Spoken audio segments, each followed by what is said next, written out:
Hello, जय हिंद aspirants, welcome to Rajbal academy. चलिए डिस्कस करते हैं GS3 डिटेल सिलेबस एनालिसिस। उससे पहले हम देख लेते हैं ट्रेंड एनालिसिस ऑफ PYQs। कितने सारे एस्पिरेंट्स को लगता है कि GS3 is all about economics, but that is totally wrong. जैसे कि आप देख सकते हैं, ये प्रीवियस ईयर क्वेश्चन के एनालिसिस है जो मैंने निकाले हैं। क्वेश्चन 1 और 2 10 मार्कर्स इकोनॉमिक्स में से आता है, 3, 4 from agriculture, 5, 6 from science and 7, 8 from environment and disaster management both, 9th and 10th from security and likewise 15 markers till 20। तो आप देख सकते हैं कि हर एक सब्जेक्ट का, हर एक टॉपिक का इक्वल वेटेज है। ऐसा कुछ नहीं है कि GS3 is equal to economics, नहीं। Economics you can say 1/5 of GS3 है। एग्रीकल्चरल भी इतना ही इम्पोर्टेंट है, साइंस भी उतना ही important. Let me show you how. See, this is the UPSC GS3 paper of 2020-24। जैसे कि आप देख सकते हैं, examine the pattern and trend of public expenditure on social service in the post reforms period in India, to what extent this has been and consonance with achieving the objective of inclusive growth. Economics. What are the causes of persistent high food inflation in India? Economics, food inflation. Now, agriculture. Factors responsible for successful implementation of land reforms. Agriculture. Role of millet. Agriculture. Science. Intellectual property rights and file patents. Reason behind less commercialization. This is science. Again, 2 questions from science. Then environment and disaster management. Industrial pollution of river water. River water में क्या industrial pollution से क्या issues है, significant environmental issues क्या है, उसके various measures हमें बताने हैं। लाइकवाइज ऐसा ही, मतलब आप देख सकते हैं हर जगह से 2 question. Security, narco terrorism, salient features of Digital Personal Data Protection Act 2023. Likewise, this is again 15 markers starting from economics, agriculture. You can pause the video and see to it. Okay, मैं एक एक पढ़ने जाऊंगी तो it will consume lot of time, as you can see this. And now let me show you the syllabus also. See, this is economy. As you can see, economy, inclusive growth, economy का topic है जो पूछा गया था। Budget, now this is cropping pattern and all this thing that is from agriculture, food processing, land reforms, liberalization. Now this is infrastructure, science and tech। और इसमें देखिए specifically पूछा गया है, कहाँ गया, achievement of Indians in science and technology, ये एक नया टॉपिक ऐड किया गया है, so you have to study this. Okay, then disaster management, extremism, that is security. Likewise this is our syllabus, this is the official syllabus I am showing you. अब इन सारे topics को, technology, economic development, biodiversity, environment, security and disaster management, इन सारे topics को चलिए detail में discuss करते हैं। Let's start with economy. जैसे कि मैंने आपको PYQs में दिखाया ही कि 10 marker 2 questions and 15 marker 2 questions दोनों आएंगे, which is total 30, 40, 50 marks. Okay, 50 marks of the paper out of 250। So this is important. हर एक टॉपिक इसमें इक्वली इम्पोर्टेंट है, हर एक सब्जेक्ट। तो इकोनॉमी के लिए अब मैं आपको सोर्सेस बता देती हूँ। मैंने रिफर की थी विवेक सिंह सर की बुक, और बस ये मेरा बेस मटेरियल था, प्लस राधा बहुगुणा। ये आपको नहीं पता होगी क्योंकि ये CBSE के 11th 12th की इकोनॉमिक्स की रेफरेंस बुक है। मैं कॉमर्स स्टूडेंट हूँ तो मुझे पता है, मैंने राधा बहुगुणा को फॉलो किया था इकोनॉमिक्स के लिए। आपको उसकी ज़रूरत नहीं है, आप विवेक सिंह से भी पढ़ सकते हैं, और हमारी सीरीज़ जो आएंगी उसमें मैं दोनों को इंटीग्रेट करके पढ़ाने ही वाली हूँ। So don't worry about it, क्योंकि मैं कॉमर्स स्टूडेंट हूँ, मेरा इकोनॉमी का कॉन्सेप्ट थोड़ा क्लियर रहता है, तो मुझे ज़रूरत नहीं पड़ती इन सब चीज़ों की। और मुझे जब भी ऐसा लगता है तो मैं राधा बहुगुणा को फिर से रिफ़र करती हूँ। मैंने अपनी NCERTs 11th एंड 12th की भी पढ़ी है। देन इकोनॉमिक सर्वे आपको पढ़ना चाहिए, और अगर ये बहुत लेंदी होता है और एज एन एस्पिरेंट हमारे पास इतना टाइम नहीं होता कि हम हर चीज़ पढ़ें, तो आपको विजन की 100 पेज की समरी आती है इकोनॉमिक सर्वे की। You should read it and this is compulsory. Okay, this budget is compulsory. NITI Aayog is compulsory. NITI Aayog strategy for new India है ना, वो तो आपको नीति आयोग से ही पढ़ना चाहिए। उसका आप समरी और वो सब पढ़ेंगे तो मतलब ये खुद इतना क्रिस्प है, आप उसमें से क्या ही शॉर्ट करके पढ़ेंगे। इसलिए आपको इसमें से ही पढ़ना चाहिए। तो this are my sources for economy and you can refer it too. Now let's talk about agriculture. Agriculture का थोड़ा सा पोर्शन हमारी इकोनॉमिक की बुक में भी है, विवेक सिंह सर की, और शंकर IAS में भी है। तो मैंने दोनों को साथ में पढ़ा था, दोनों खोल के मैं बैठती थी। मुझे लगता था मतलब शंकर IAS में उसके टॉपिक समझाए गए और रिसेंट एग्रीकल्चर में क्या चल रहा है, क्या ट्रेंड है, वो सारा इकोनॉमिक में है, इकोनॉमिक की बुक में। तो मैं वो दोनों साथ में खोल के बैठती थी। इसमें भी हमें नीति आयोग की strategy for specifically for agriculture, वो आपको इसमें पढ़नी है। इसमें भी इकोनॉमिक सर्वे में एक एग्रीकल्चर का पोर्शन है, वो आपको पढ़ना है।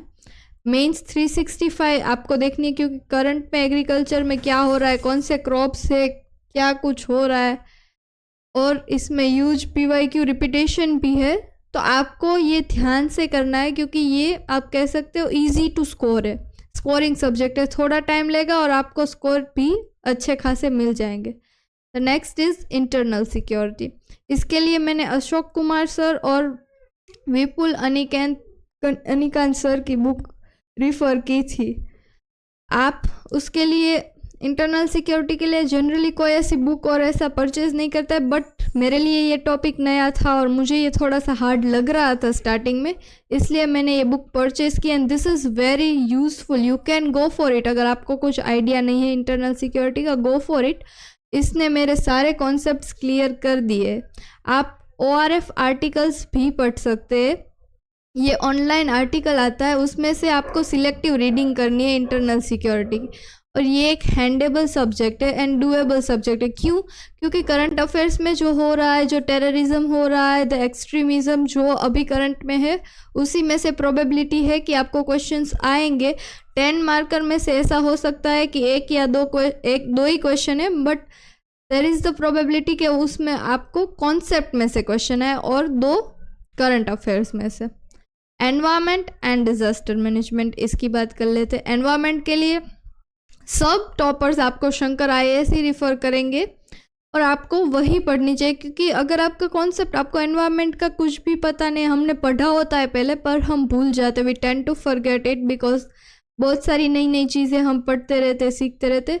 शंकर IAS एकेडमी की एक ऐसी बुक है एनवायरमेंट, जिससे आपका हर एक कॉन्सेप्ट क्लियर हो जाएगा। वो डायग्राम के साथ आपको समझाते हैं, तो यू शुड रीड दिस।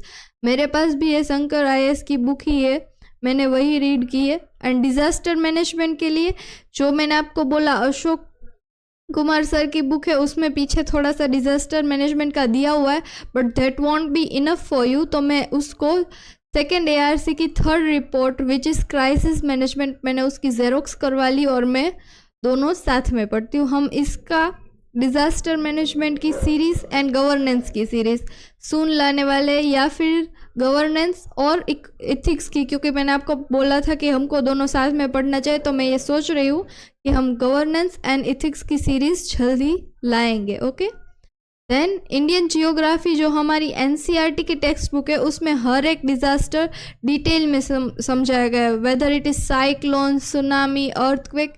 तो ये बुक भी आप खोल के ओपन करके पढ़ सकते हैं दोनों साथ में। I will suggest ARC report में फर्स्टली आप पहले जियोग्राफी के डिज़ास्टर्स पढ़ लीजिए, पहले इसमें से बेसिक कॉन्सेप्ट पढ़िए कि क्या होता है डिज़ास्टर मैनेजमेंट, फिर हर एक डिज़ास्टर के टॉपिक को जियोग्राफी की बुक में से पढ़िए, और फिर अगेन इस बुक पे आइए और रिसेंट जो डिज़ास्टर मैनेजमेंट की जो स्किल्स और आप कैसे मैनेज करेंगे, उसके लिए आप अशोक कुमार सर की जो बुक मैंने आपको बताई थी इंटरनल सिक्योरिटी, उसमें पीछे दिया गया है, आप उसे भी रिफ़र कर सकते हैं।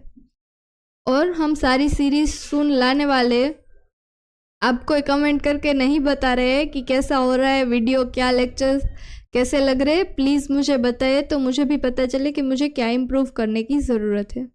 Now the next topic is science and technology. So ये एकदम ही डायनामिक टॉपिक है, मतलब सबको ऐसा लगता है, बट ये करंट अफेयर बेस है। साइंस के आप पहले बेसिक कॉन्सेप्ट पढ़ लीजिए साइंस एंड टेक्नोलॉजी के, फिर आपको उसमें सिर्फ करंट अफेयर ही करना रहेगा बाकी, और वो आप मेन 365 से मेंस 365 से कर सकते हैं। उसमें एक्स्ट्रा टॉपिक्स जो न्यूज़ के होते हैं वो इसमें कवर हो जाते हैं, और अगर कोई टॉपिक ना हो कवर और न्यूज़ में हो तो आपको सेपरेटली करना चाहिए। और आपको इसके लिए एक स्ट्रॉन्ग स्टैटिक बेस होना ज़रूरी है, वरना आपको करंट अफेयर में किसकी बात हो रही है, क्या बात हो रही है, वो आपको समझ में ही नहीं आएगा अगर आपका बेस ही क्लियर नहीं होगा तो। और ये एप्लीकेशन बेस्ड है, मतलब अगर कुछ हुआ है तो आपको उसका पहले का भी पता होना चाहिए। जैसे कि अभी recently you can say that कौन सी मिसाइल, बैलिस्टिक मिसाइल्स है, तो उसकी फंक्शनिंग, उसका वर्क, वो कितने किलोमीटर्स जाती है, कैसे जाती है, हवा से जाती है, बाय लैंड जाती है, बाय एयर जाती है, वो आपको पता होना चाहिए क्योंकि वो साइंस एंड टेक का पार्ट है। और ये आपके सिलेबस के टॉपिक है जो आपको करने ही चाहिए, that is achievement of Indian scientist and IPR and patent, जो साइंस एंड टेक्नोलॉजी का टॉपिक है, जो मैंने पेटेंट आपको दिखाया भी था 2024 में पूछा गया है, और सिलेबस दिखाते वक्त मैंने आपको बताया था कि ये एक इम्पोर्टेंट टॉपिक है, तो ये दो आप ज़रूर से कीजिएगा। और जिसने अभी तक मेरी वीडियो देखी है और जो अभी तक मेरे साथ जुड़ा हुआ है, congratulations, you are really a serious aspirant. आपको इतना समझने का वो है, मेहनत करने की इच्छा है, तो चलिए आपके लिए हम इंटरलिंकेजेस भी बता देते हैं। सो जब आप इकोनॉमी को पढ़े तब आप सोशल जस्टिस का जो पोर्शन है, पॉवर्टी, एजुकेशन और हेल्थ, जो कि GS2 का है, वो भी आप साथ में ओपन करके पढ़िएगा। मैं आपको ये क्यों कहती हूँ कि सारी बुक साथ में रखिएगा, ओपन करके पढ़िएगा, क्योंकि जब आप आंसर लिखेंगे ना तब आपके ज़्यादा डायमेंशंस होंगे, आप अलग अलग वे, ब्रॉडर वे से आप सोच सकते हैं। जो सिर्फ इकोनॉमिक्स पढ़ता है उसको ये प्रॉब्लम कब से चली आ रही, क्या इम्प्रूवमेंट है, क्या स्कीम्स है, वो सब नहीं पता होगा, पर आप उसको साथ में पढ़ेंगे तो आपको रिकॉल हो जाएगा कि अच्छा ये था, इसका रूट कॉज ये है, इसमें ये इम्प्रूवमेंट्स किए गए। और सोसाइटी, ओके, सोसाइटी GS1 का, उसमें भी ये सेम टॉपिक है दोनों में। आप इन दोनों को इन तीनों को जब आप ये पॉवर्टी, एजुकेशन और हेल्थ का टॉपिक इकोनॉमी में पढ़े तब ये प्लीज़ रिफ़र कीजिएगा। एंड PYQs ऑब्वियसली, क्योंकि कॉन्सेप्ट से एक या दो क्वेश्चन आते ही है PYQ से, तो आप उसको प्रिडिक्ट कर सकते हैं। और जो एक स्टैटिक होता है जो आता ही है वो कॉन्सेप्ट से आएगा, जो आप PYQ से कर सकते हैं। और करंट में जो अभी बजट में हुआ, क्या इन्फ्लेशन हुआ, क्या ग्रोथ हुई, क्या डिक्लाइन हुआ, ये सब आप current affair, budget, economic survey and India year book से पढ़ सकते हैं। You can refer to NITI Aayog, okay.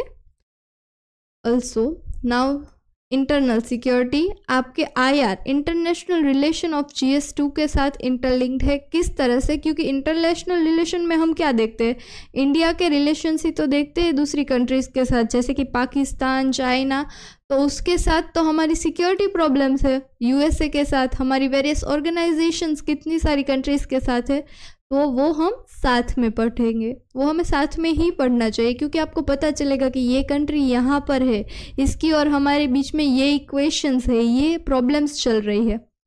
Then geography for maps, of course, क्योंकि इंटरनल सिक्योरिटी में कितनों को लगता है कि इंटरनल सिक्योरिटी में मैप का काम नहीं है, but let me tell you, in internal security map is so important. जैसे कि आपको नॉर्थ एक्सट्रीमिज़म आपको समझाना है, तो आप किस तरह से समझाएंगे, इस तरह से हमारा आसाम, अरुणाचल प्रदेश, मिजोरम, ये सब आप यहाँ पे ड्रॉ करके समझा सकते हैं।